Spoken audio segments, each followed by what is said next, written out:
Então, glória a Deus por sua vida que está aqui, glória a Deus pela vida de cada um que vai chegar ainda. E a gente começa esse momento aqui com uma canção, enquanto alguns vão chegando, né? Nós vamos arriscar aqui esse quarteto. Tem a quinta ali que não quis vir, né? É Mas vergonhosa. vai esse quarteto aqui para glorificar a Deus. Se souber, cante junto essa canção aí, glorificando a Deus, porque não estamos cantando para vocês, não estamos cantando para nós, a gente canta para Deus, para glorificar o nome dele, né? E demonstrar a nossa gratidão. Então, se você souber cantar, canta aí com a gente também, tá? Vamos lá. Só fazer um ajuste aqui. Ele vai pra ti. Já começou aqui. Diga para os temerosos, não há nada a temer. Poderoso é o teu Senhor, quando clama seu nome. Ele então virá. Ele vem para te salvar. Ele vem para te salvar. Diga ao cansado, o teu Senhor virá. Ele vem para te salvar. Ele vem para te salvar. Ele vem para te salvar. Contempla ao Senhor e te levantarás. Ele vem para te salvar. Diga para os abatidos, não percam a fé. Poderoso é o teu Senhor, quando clamas teu nome. Ele então virá. Ele vem para te salvar. Ele vem para te salvar. Diga ao cansado, o teu Senhor virá. Ele vem para te salvar. Ele vem para te salvar. Ele vem para te salvar. Contempla o Senhor e te levantarás. Ele vem para te salvar. Ele é o teu refúgio em meio às lutas, o escudo na tempestade, uma torre na tristeza, fortaleza em meio à batalha. Ele vem para te salvar.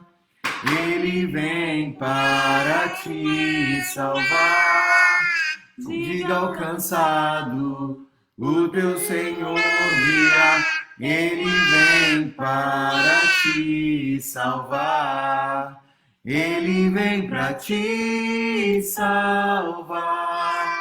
Ele vem para te salvar.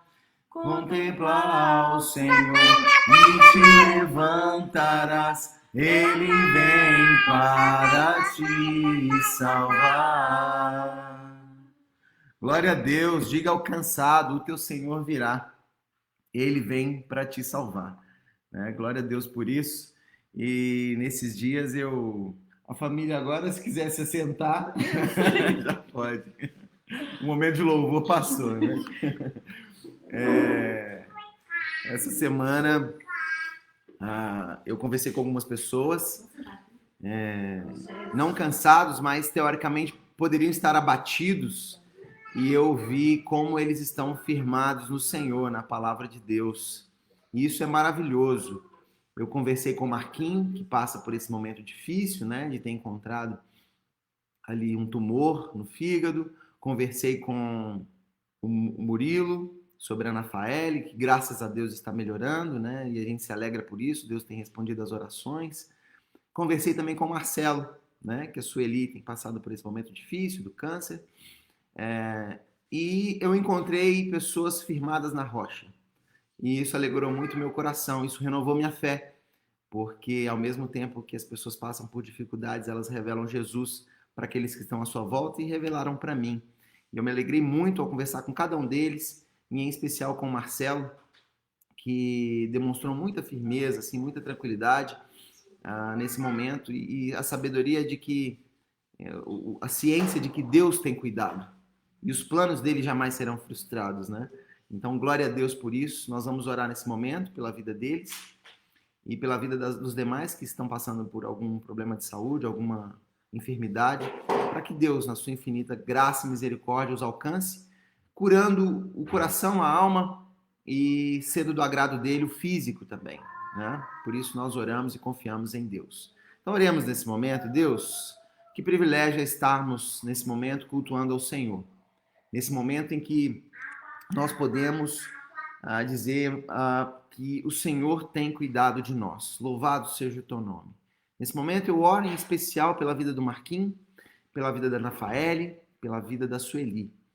Esses que estão acometidos por enfermidade, por um momento difícil, mas que o Senhor não está com seus olhos vendados, o Senhor está vendo, e o Senhor, Pai, nesses momentos está cuidando do coração deles, trazendo confiança no Senhor, esperança no Senhor e descanso no Senhor. E eu também quero acrescentar a essa oração todos os demais que passam por um momento de enfermidade, que o Teu Espírito Santo visite, Pai, essas vidas, trazendo o Teu óleo, trazendo a Tua cura, trazendo um renovo no coração, na fé, e que o Teu nome seja exaltado, Pai, que eles olhem para o Senhor nesse momento e não para as dificuldades. Como nós temos uma tendência, Pai, de olharmos para o problema e focarmos nele e nos entristecermos. Mas eu peço, Pai, que o Senhor ajude cada irmão meu, a partir aqui da minha casa, a Luísa, que passa por momentos difíceis também, mas que todos os meus irmãos estejam com os olhos voltados para o Senhor. E isso traga alegria aos seus corações, porque no mundo nós vamos ter aflições de diversas formas, cada um passando por uma aflição diferente. Alguns talvez agora pela questão do trabalho, do emprego, outros por saúde, outros por uma questão mental, psicológica, mas nós já sabíamos que passaríamos por tribulações, Pai. Mas o Senhor venceu o mundo e nós também vamos vencer. Por isso eu peço que o Senhor renove a alegria no coração de cada irmão meu nessa manhã. Em nome de Jesus, Pai, eu louvo ao Senhor pela vida de cada um. Louvado seja Deus, meu irmão, por sua vida. Renove a sua fé nessa manhã, né? E nessa manhã nós vamos falar sobre um acrônimo aqui que eu criei, interessante, que depois, no finalzinho, quando eu estava acabando de estudar, preparando esse momento, essa palavra, Deus me deu esse acrônimo, né? Que é o PIP. PIP, que é propósito, idolatria e próximo. Nós vamos falar nessa manhã, eu gostaria que você abrisse a palavra de Deus aí, a sua Bíblia, lá em Mateus, capítulo 16, versículo 24. Mateus, capítulo 16, versículo 24. A gente não está junto, mas eu creio que você tem sua Bíblia aí, né? Você está com sua Bíblia aí pertinho, aqueles que estão usando pelo celular. Eu estou abandonando a Bíblia no computador. Eu leio muito pelo computador, né? Mas Deus me deu uma estratégia, porque quando eu estou no computador, acaba que tem algumas distrações, né? Assim como no celular, tem distrações. E aí eu estou firmado de novo no papel.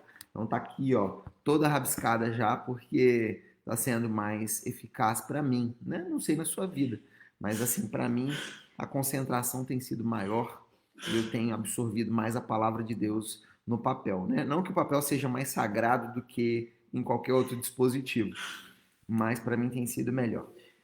Então, Mateus capítulo 16, versículo 24, diz assim: Então Jesus disse aos seus discípulos: Se alguém quiser acompanhar-me, negue a si mesmo, tome a sua cruz e siga-me. Pois quem quiser salvar a sua vida, a perderá. mas quem perder a sua vida por minha causa a encontrará. Pois que adiantará o homem ganhar o mundo inteiro e perder a sua alma? Ou o que o homem poderá dar em troca de sua alma? Interessante, né? Olha só. Então disse Jesus aos seus discípulos: se alguém quiser acompanhar-me, negue-se a si mesmo. Tome a sua cruz e siga-me. Tome a sua cruz. Por quê? Porque nós vamos passar por tribulações, né? Nós vamos passar por momentos difíceis nessa vida aqui. Esse aqui é um mundo caído, um mundo que vive em pecado. Então não tem como a gente se ver livre da doença, do desemprego, da necessidade, né? Do problema psicológico, né? Que a gente entende que muitos passam e precisam de apoio, né? Precisam de ajuda, de um ombro amigo, de uma palavra amiga, uma palavra de Deus. Então nós vamos passar por tribulações, é inevitável nessa vida. E aí, meu irmão, é interessante que a chamada de Jesus é: negue-se a si mesmo, tome sua cruz e siga-me. E nessa vida, nós muitas vezes fazemos muitos planos, traçamos muitos propósitos, temos muitos sonhos. E isso é ruim, Éder? Não necessariamente é ruim. Mas eu quero trazer algumas reflexões para vocês aqui nessa manhã, que tem impactado muito a minha vida. Não lembro quantos de vocês estavam na vídeo quando eu trouxe uma palavra e eu usei o filme Bird Box, né, para trazer um pouquinho um contexto ali mais interessante. E naquele momento, a mensagem que eu trouxe para vocês é que a gente não devia abrir os olhos, a gente devia fechar os olhos. Né? Não sei quantos lembram, porque a gente, comumente a gente vê na palavra, né? Isso é só um cenário que eu tracei ali, né? Na verdade, nós precisamos estar com os olhos abertos, enxergar o que está acontecendo e ser firmado na palavra, ler a palavra, estudar, conhecer a Deus, olhar para o próximo, né? Então a gente precisa disso sim, a palavra nos chama a isso. Mas ali, o cenário era, né? Nós precisamos fechar os olhos para as coisas que o mundo traz, que o nosso inimigo traz para nos atrair e nos dispersar e fazer com que a gente se torne distraído do cerne da palavra, do cerne da essência da vida aqui nessa terra. Então, naquela oportunidade, o exercício era fechar os olhos. E nesse momento, eu quero trazer para vocês um outro cenário que também eu faço essa inversão. Nós precisamos ter propósito na vida, né? Nós temos que ter um plano. Isso é bom. A palavra de Deus nos ensina, né, que, olha, se você vai construir, faça os cálculos direitinho, para você não chegar no meio da sua obra e ela está inacabada e você não conseguir terminar a sua obra. Mas eu quero fazer uma inversão aqui nessa manhã para que você faça a seguinte reflexão. Né? Muitas vezes nós traçamos planos, temos propósitos e esses propósitos se tornam nossos ídolos, se tornam tão importantes para nós que nós fazemos qualquer coisa para conquistá-los. E isso faz com que a gente deixe de enxergar o próximo. Ou a gente enxergue o próximo como um empecilho, como uma barreira, como um problema, como um dificultador do meu propósito se cumprir. E eu quero te dizer mais. Esse propósito pode ser até um propósito religioso. E eu vou dar um exemplo da minha vida para vocês. Então, a gente precisa ter muita cautela quando a gente estabelece um propósito na vida, esse propósito se torna um ídolo e esse ídolo impede que a gente seja bênção na vida do próximo. Tá? Então, esse propósito, na verdade, que muitas vezes é o nosso alvo, é o que a gente está buscando na vida, né? Ele se torna um empecilho e eu queria te dizer um negócio muito interessante. Parece que a gente sempre está buscando alguma coisa nessa vida, né? A gente está buscando um casamento, a gente está buscando um carro novo, a gente está buscando uma casa nova, ou uma casa, ou um carro, se eu não tenho. A gente está buscando filhos, a gente está buscando um emprego melhor, uma promoção, um emprego, porque agora eu estou sem emprego. Então parece que na vida a gente sempre tem um alvo, uma conquista a ser realizada. E o interessante é que, se a gente pegar Eclesiastes, Salomão trazendo uma série de provérbios para a gente, e ele fala sobre isso, né? Ele falou assim, não, então eu vou descobrir a satisfação, o prazer, né? E aí ele fez tudo, gente. Ele tinha várias mulheres, aí ele plantou vinhas, né? Ele construiu, e ele fez tudo, e aí ele chega no final e fala assim, vaidade de vaidade, isso tudo é vaidade.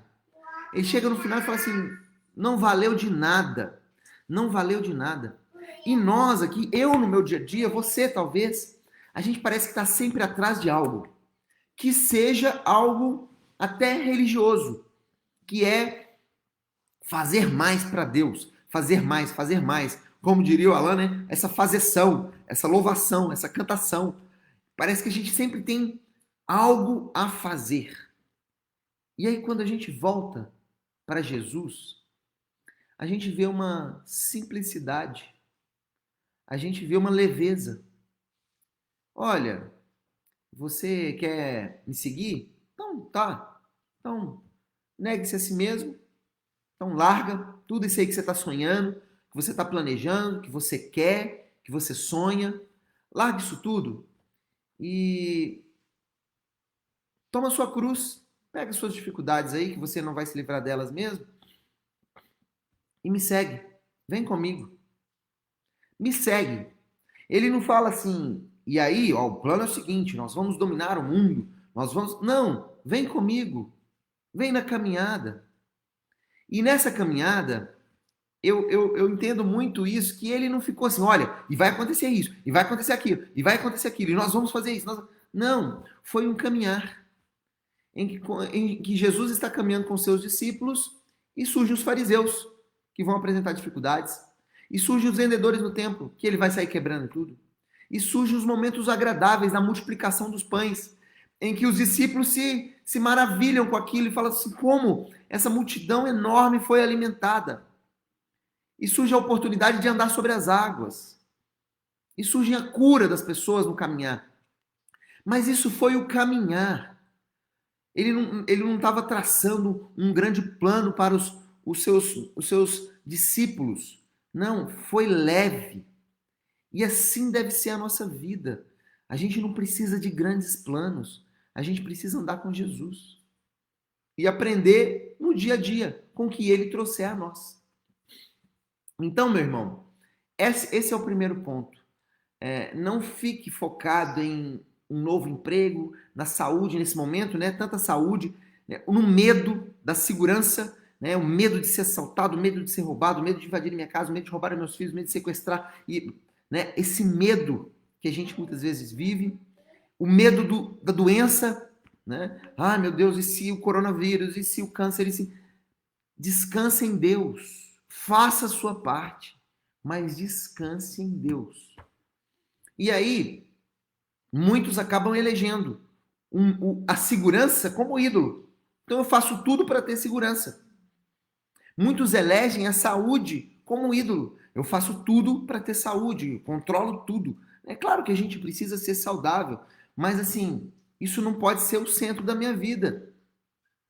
Né? Tantos vivem de academia, o negócio é academia, a alimentação controlada é aquela neura, né? Isso que se torna um ídolo. E isso se torna impeditivo para que eu enxergue o próximo.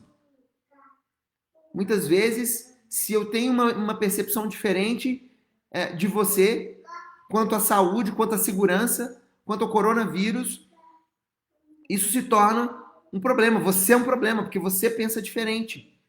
Você não quer, você não entende como eu entendo, então você acaba me olhando com um olhar diferente, com uma recriminação, com uma discriminação.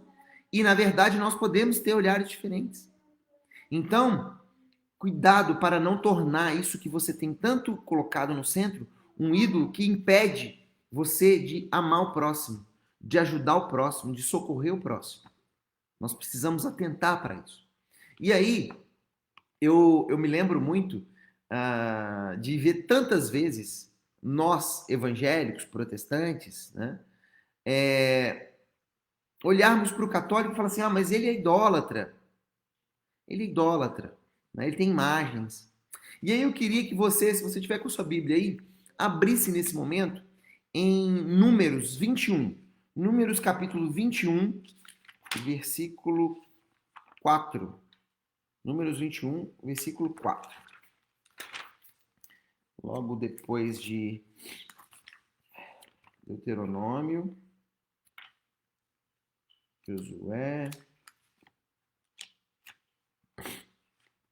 Depois de Deuteronômio, não, antes de Deuteronômio, né? Capítulo 21, versículo 4. Que diz o seguinte, olha só que interessante, né? Não sei se você já viu essa passagem. Que diz o seguinte, partiram eles do monte Or, pelo caminho do Mar Vermelho, para contornarem a terra de Edom, mas o povo ficou impaciente no caminho, e falou contra Deus e contra Moisés, dizendo, por que vocês nos tiraram do Egito para morrermos no deserto? Não há pão, não há água, e nós detestamos essa comida miserável. Então o Senhor enviou serpentes venenosas que morderam o povo, e muitos morreram. O povo foi a Moisés e disse, pecamos quando falamos contra o Senhor e contra você. Ore pedindo ao Senhor que tire as serpentes do meio de nós. E Moisés orou pelo povo. O Senhor disse a Moisés, faça uma serpente e coloque-a no alto de um poste. Quem for mordido e olhar para ela, viverá. Olha que interessante, né? Deus mandou fazer uma imagem, uma estátua, né? E eu já vi tanto, né? Evangélicos criticando os católicos pela idolatria, pelas imagens. E nesse momento Deus mandou fazer uma.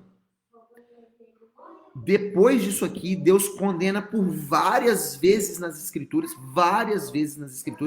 a idolatria, a construção de imagens, né?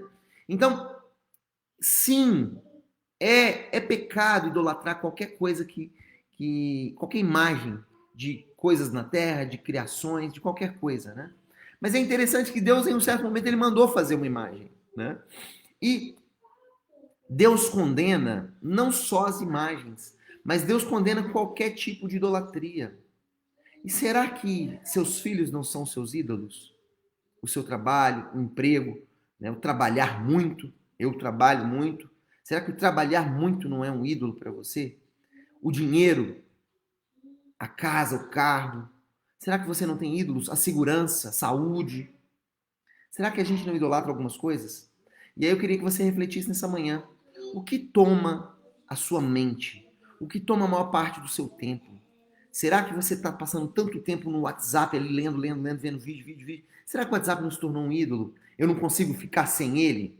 Tira o WhatsApp por uma semana, por um mês. Vê o que acontece. Será que nós não temos ídolos que são coisas? E essas coisas roubam o nosso tempo para com Deus e para com o próximo? Será que isso não tem acontecido na sua vida? Será que quando a gente estabelece os nossos ídolos, a gente não se acha superior ao próximo? E assim, eu não adoro ídolos, né?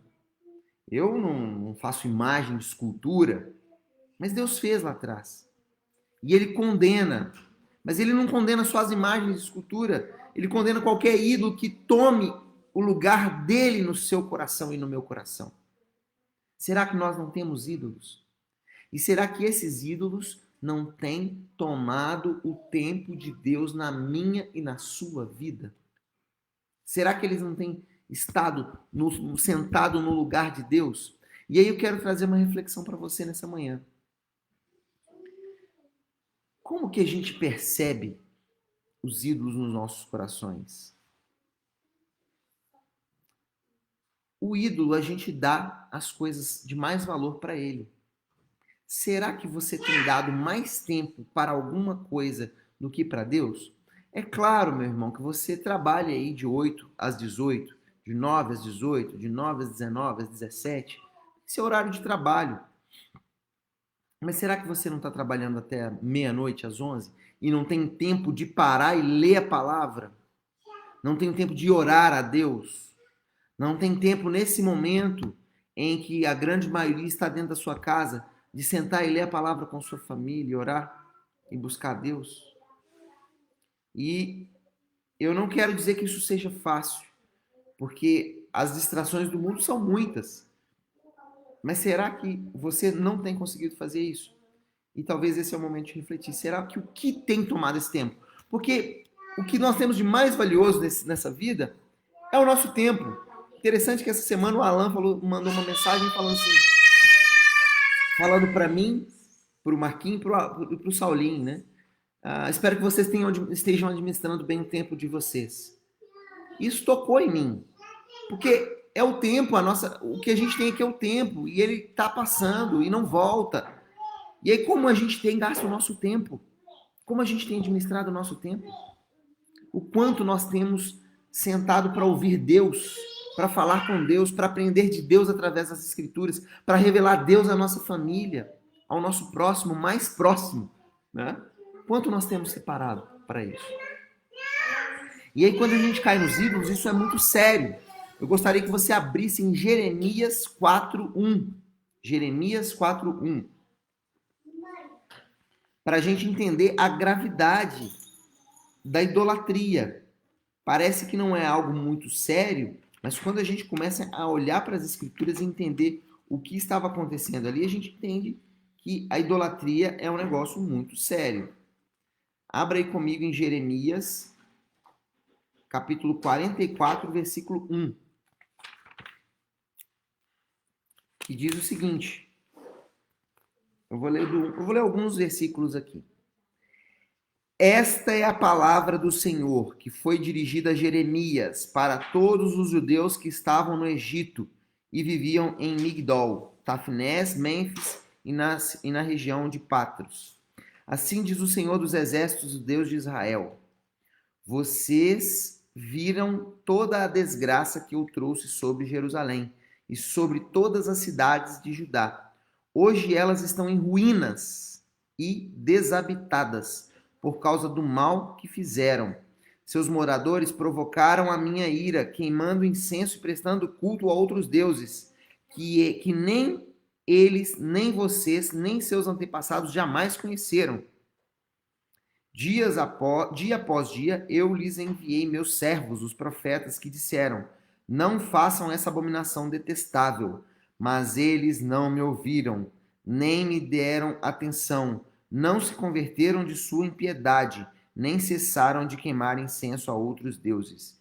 Por isso o meu furor foi derramado e queimou as cidades de Judá e as ruas de Jerusalém, tornando-as ruína desolada que são hoje. Por causa da idolatria, Deus destruiu. Eu não sei, eu vou ser sincero para vocês, eu não sei o porquê nós passamos por esse momento de isolamento que nós sentimos. Eu sinto a falta das pessoas, a falta da comunidade. Eu não sei o porquê nós temos, não consigo dar uma explicação para vocês, né? O porquê desse coronavírus, dessa separação que nós estamos vivendo agora.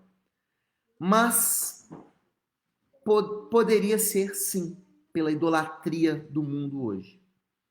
E eu diria muito mais, não por uma idolatria a imagens, né? Eu acho que isso até em desuso, caiu de moda, né, no Brasil, no próprio meio católico. As pessoas entenderam que um pouco de barro não tem esse poder, que as pessoas que morreram não têm esse poder. Né? Acho que cada vez mais até o católico entende isso. Mas o católico, o evangélico, o espírita, nós estamos distraídos nos dias de hoje. O nosso inimigo conseguiu nos distrair.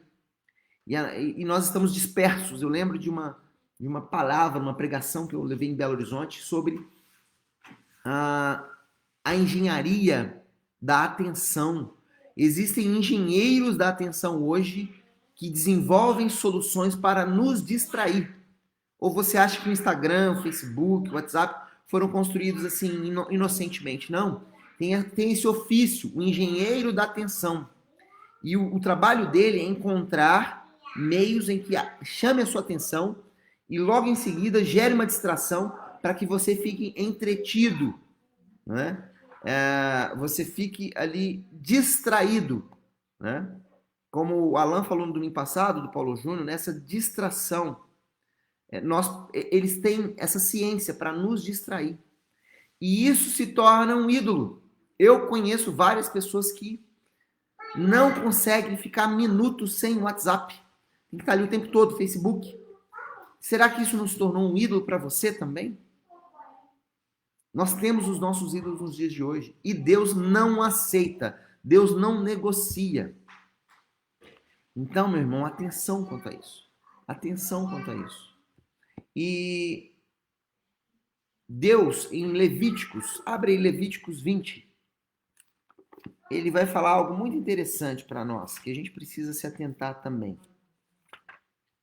Gênesis, Êxodo, Levíticos número 20, capítulo 20, versículo 23. Levítico,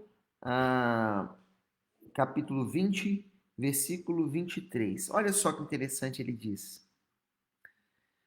Não sigam os costumes dos povos que vou expulsar diante de vocês. Por terem feito todas essas coisas, causam-me repugnância. Nós vivemos, muitas vezes, como se fôssemos habitantes dessa terra. Nós fazemos as mesmas coisas que os habitantes dessa terra fazem. E muitas vezes nós usamos o argumento, mas todo mundo faz. Mas todo mundo faz. Mas só que nós esquecemos que nós não somos habitantes dessa terra. E Deus adverte o seu povo aqui para não adotar os costumes dos povos daquela terra. E nós, muitas vezes, adotamos os costumes dos povos dessa terra, que não têm esperança da eternidade, que precisam viver de forma hedonista, precisa extrair o máximo de prazer de tudo dessa terra. Porque essa é a esperança deles. Não tem outra esperança. Eu tenho que explorar o máximo dessa terra. E nós, mesmo sabendo da esperança da glória, da eternidade, nós vivemos como se aqui fosse um fim. E aí nós estabelecemos os nossos propósitos. E o meu propósito é conquistar a minha casa própria. E o meu propósito é trocar o meu carro, ser promovido, ter saúde, conseguir um emprego, viver em segurança.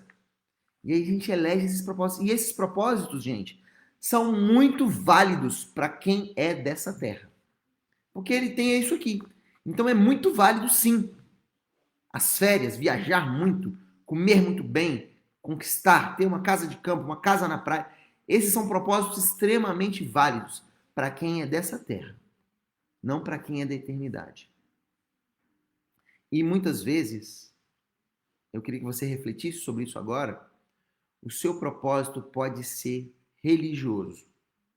Um propósito religioso que se torna um ídolo na sua vida e que te afasta e que te faz ver o próximo como um empecilho. E aí eu quero compartilhar da minha vida. Ontem, depois que eu já tinha preparado essa palavra, tinha refletido, tinha estudado, e aí tomando banho com minha esposa, a gente toma banho, não todo dia, às vezes, e conversando com ela, me veio a seguinte reflexão. Eu tenho um desejo muito grande em me dedicar mais ao ministério pastoral. Eu tenho esse desejo no meu coração, né? E eu creio que foi colocado por Deus. E eu tenho meu trabalho secular, né, que eu dedico a maior parte das minhas horas durante a semana. E eu tenho no meu coração o seguinte: eu quero que a minha empresa caminhe bem e ela seja autossustentável, né, ela consiga pagar todas as suas contas. Ela ainda não consegue.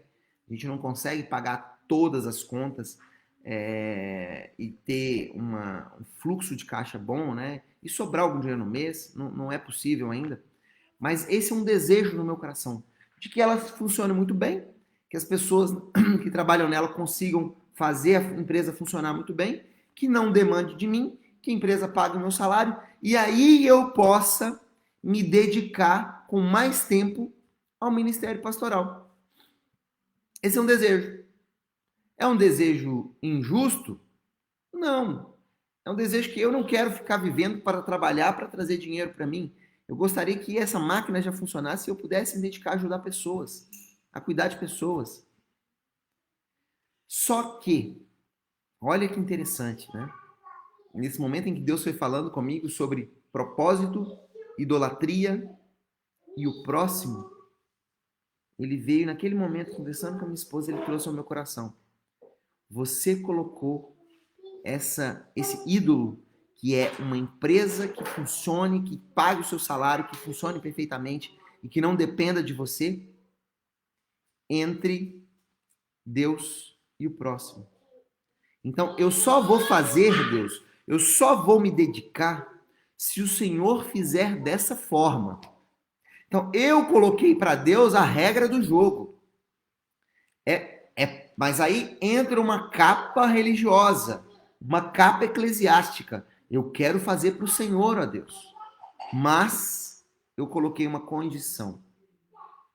E aí, se um funcionário meu, se um cliente não compra, se a empresa não está funcionando, ele é um empecilho para que eu seja usado por Deus e alcance outras vidas. Então, agora eu tenho que fazer essa empresa funcionar de qualquer forma para que aí eu possa chegar ao próximo e ajudar o próximo e manifestar o reino.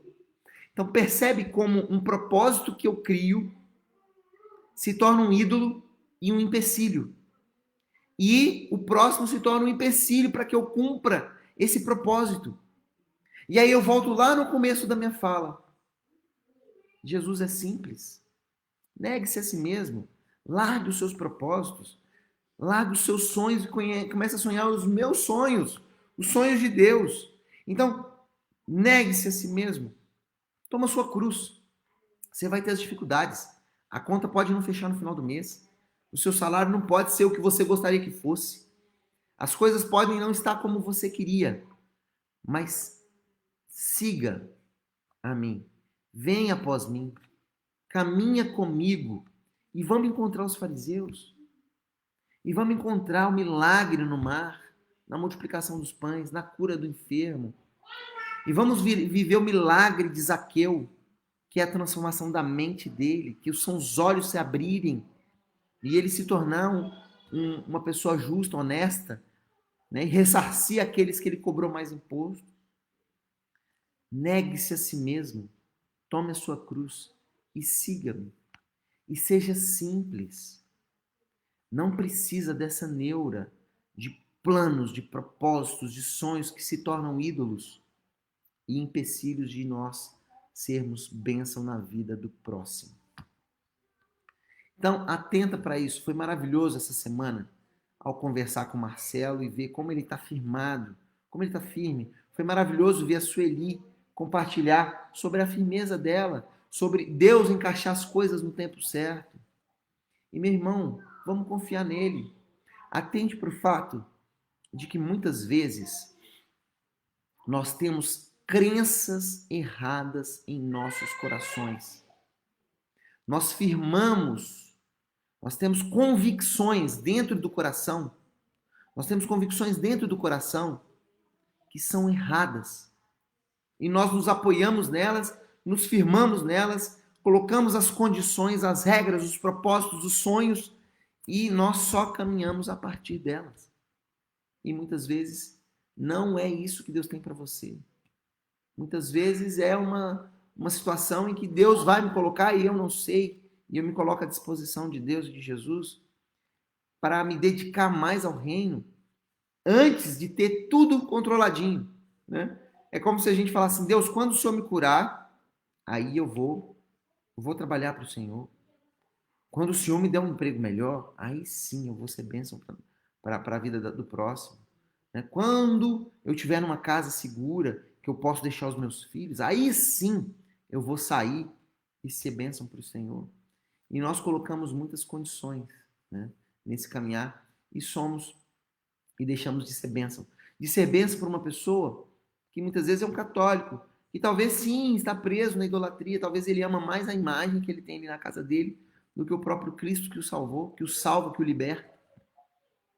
E Deus, eu achei tão interessante, ontem eu percorri todo o Velho Testamento de uma forma rápida, mas eu achei tão interessante que Deus, ele se lembrou dos porteiros.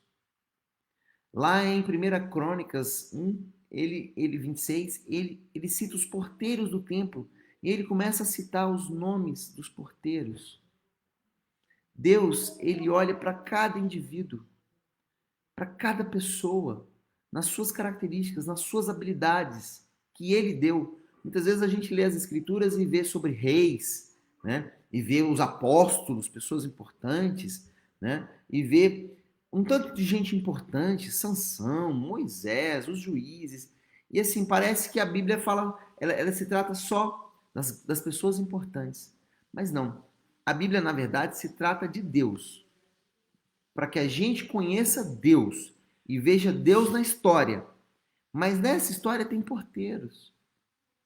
Então que você seja bênção para o próximo, que você se aproxime de Deus com o que Ele te deu, com a simplicidade, com as habilidades que Ele te deu.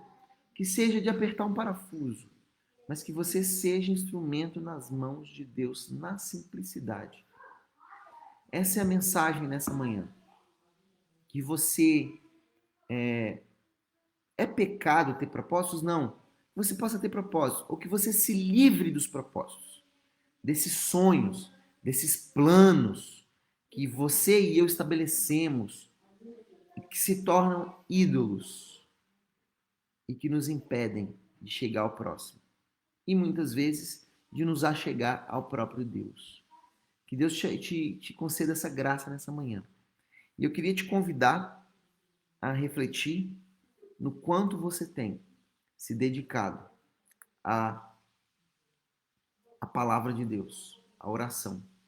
Esses podem ser sinais de que você talvez tenha colocado ídolos no lugar de Deus.